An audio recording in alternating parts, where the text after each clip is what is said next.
नाट र जेएलपिटीमा सोधिने एउटा महत्त्वपूर्ण व्याकरणको नियमबारे चर्चा गर्नुभएको छ। प्रश्न र व्याख्या।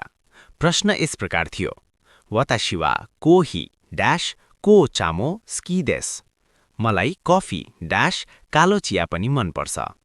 विकल्पहरू 1 का, 2 मो सही उत्तर, 3 योरी, 4 शिका। मुख्य नियमहरू। मो नियम। जापानी भाषामा जब दुईवटा नामहरूलाई पनि भन्ने अर्थमा जोडिन्छ तब दुवै ठाउँमा मो पार्टिकल प्रयोग हुन्छ। यहाँ दोस्रो नाम कालो चियासँग मो भएकाले पहिलो नाम कफीसँग पनि मो नै हुनुपर्छ। शिकाको प्रयोग। शिकापछि सधैँ नकारात्मक क्रिया आउनुपर्छ। यहाँ स्की देश मनपर्छ सकारात्मक भएकाले शिका प्रयोग गर्न मिल्दैन। योरीको प्रयोग। तुलना गर्दा योरी प्रयोग हुन्छ, तर यहाँ मोले वाक्यको संरचना परिवर्तन गरिदिएको छ।